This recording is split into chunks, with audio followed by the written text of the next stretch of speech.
woman, but if you ask Sean, if Sean ever does one of these Q&As or whatever, if you ask him, he will tell you Carol is the boss of him. So, or maybe now his wife is, but like, but then Carol definitely was. Sweet. Thank you, Daniel. We'll see you tomorrow night. We have about 5 minutes left, so let's try to get through as many of these questions as possible. Cool. I get a lot of hell for being on the female side of the WWE fandom, kind of, and I wonder what you think about how the female population is growing in the WWE fandom. Yeah, I think it's good actually, and especially like to me it helps when we have a strong divas division. Like if we have a strong divas division, it's easier for women to get involved in wrestling, and especially with Total Divas. It's hard. For example, we've had a lot of people come in and say, "Oh, we watch Total Divas, and because of Total Divas, we've started watching wrestling and that sort of thing." But equally, I've had people say, "Oh, we've just watched Total Divas, but when we turn on Raw, we don't see any of them, so we don't continue watching."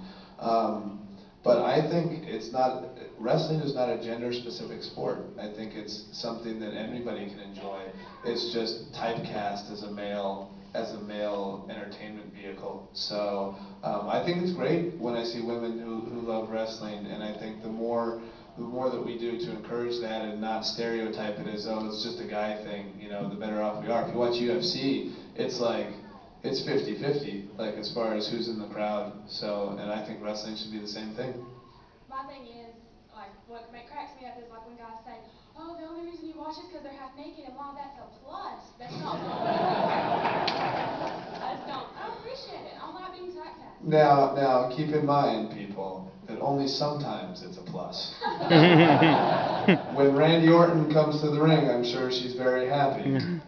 Tons of funk. When me and Tons of Funk do that pre-show match at WrestleMania, she's gonna be like, oh. Thank you. Before this interview, Brodus probably said nothing but great things about you. Brodus is a great guy and just hilarious, and I think he would appreciate my humor. So, and also, if anybody who hasn't noticed, Brodus has lost close to 100 pounds, and he's just working really hard, so that's great. So I'm from the UK, and I'm not only a wrestling fan, but I'm a Frank Turner fan. I'm just wondering what latest is on the collaboration. Okay, so we're supposed to be getting together soon. The problem is I am very bad at responding to emails and text messages because I avoid technology like the plague. And so they had sent me this email saying like, hey, there's these certain dates that Frank's going to be in one town and you're going to be in another, and it would be easy for one person to go to the next or whatever. And then I forgot about it until you just brought it up. And so now I'm gonna go back and respond to that. For people who don't know, Frank Turner is, if not my favorite, one of my favorite. I would think right now I listen to Frank Turner more than anybody else. He's this awesome British folk type rock singer. Yeah, we get one clap for that. Yeah, but we're trying to get some sort of collaboration done. I actually have a history of singing. I did some backup rapping for a Kimmy Dawson song called Captain Lou. That if you want to hear some really rotten rapping, you can listen to that. So. Thank you, Bryan. You're welcome. I'm fortunate that some friends of mine and I have gone to WrestleMania the last several years, and if anything we've learned is Raw the next day is clearly better, and clearly where everything happens, it's very exciting. Proud to be part of Chantomania this last year. But the year before, in Miami, what do you remember of the dark match when you came out afterwards, where the entire crowd would not let anybody else be in the ring but you, and whenever you tagged out, the chants were off the charts to get you back in, and when it was all over, you said that we'd made the worst night of your life the night before the best. Do you still remember all that, and what did that evening mean to you? Yeah, it was actually incredible because the 18-second thing with Sheamus was pretty brutal as far as like you dream your whole life of being able to go out and perform at WrestleMania, and then no, you're just going out there and getting kicked, which is it's really disappointing. And then to have people be that excited about it and yesing during the Rock's promo right? The Rock is out there and they're chanting yes and that sort of thing. It was really surreal, but I was disappointed because I didn't have a match or anything. I was literally just in like a 30-second backstage bit, and I don't even know if I said anything. I think they were just asking me about the 18-second thing, and then I just walk off. But then going out there and doing the untelevised match, the dark match, was just really cool because it was just like this. It was the first time that I was in WWE that the whole arena was just all about me. And it was like, as much as I like to think I'm not an egomaniac, that sort of thing makes you realize, might have a little bit of an egomaniac in me. But it was really cool, and especially because I got pinned again by Sheamus. They had Sheamus Bro kick me again, and everybody was, and yeah, and then I just randomly, like, I just grabbed the mic afterwards, and thanks to those people, actually, thank you to you if you were there. That's how the Yes shirts even got made. If you're wearing a Yes shirt, it's those people who did it because they weren't going to make one even after WrestleMania. And then I was like, hey, do you hear all these people chanting yes? Maybe we should make one of these. I've And been they're telling like, my son that for yeah. that we helped start that chant. And we figured the reason that they didn't have you wrestle on camera that night was because you were still a heel, and the place would have gone completely nuts for you. Yeah, heaven forbid you do something that the people go nuts for on television. We're going to stick to the plan whether these people like it or not, so. We're running late. Rapid fire. Go, go, go. A couple years ago, I was on YouTube. and This I isn't ran rapid. across- Keep going. I ran across a video. Camera locks are badass, set to clown music.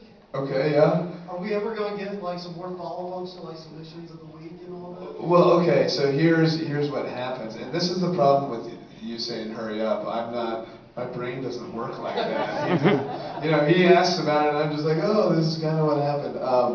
I have a show tonight that starts at 5, and it's 3.5 hours away, and I'm probably going to be late, and I'm not worried about it.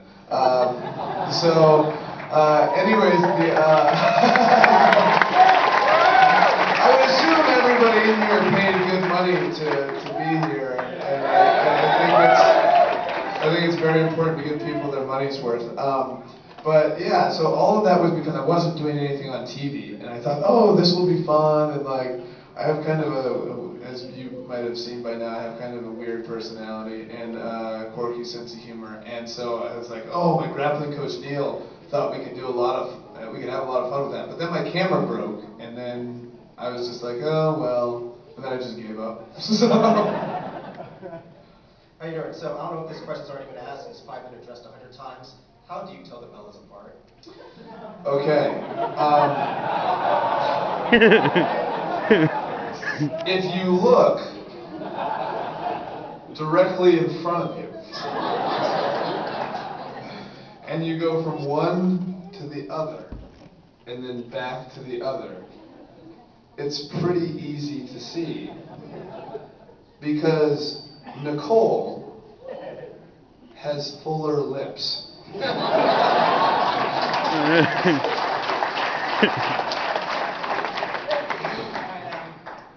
question is, it's actually, I think you and Kane brought legitimacy back to the tag team division. And what was your favorite moment working with Kane? I think one of my favorite moments of my entire career actually was they did a fan vote where we could either wrestle each other, wrestle together as a team, or we could hug it out. And it's like a legitimate fan vote. And it's like, well, if the people choose hug it out, it's got to fill like 10 minutes.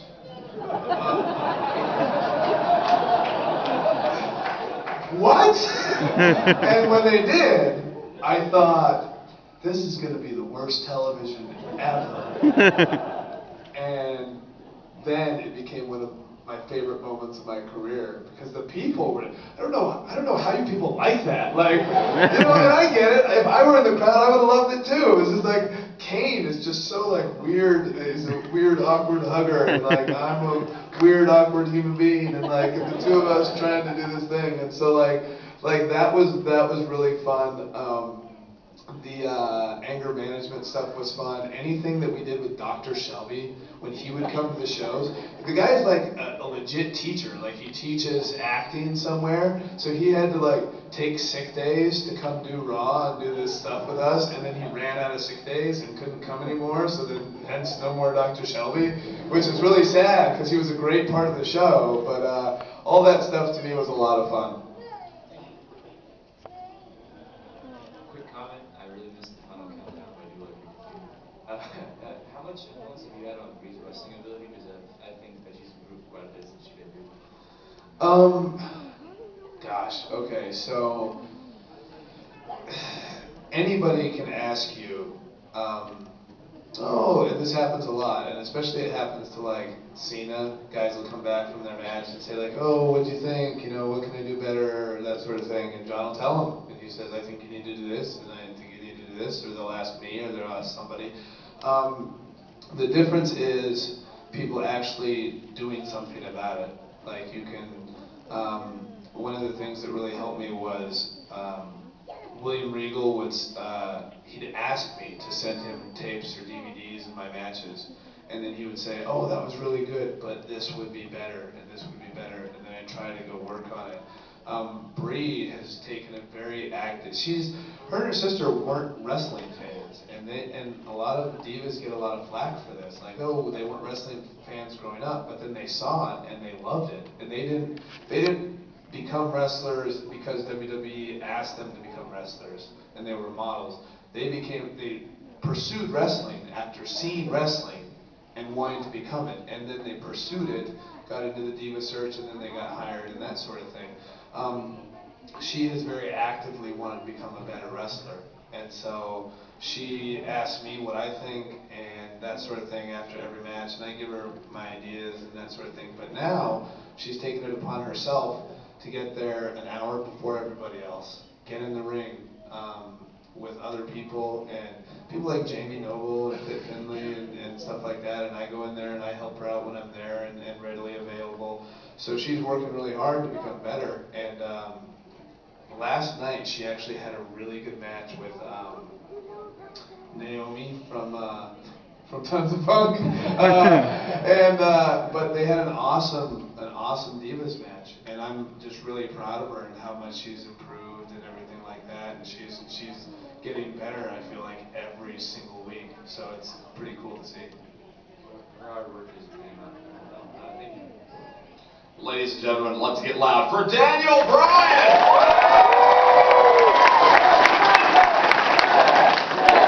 Yes, yes, yes, yes, yes.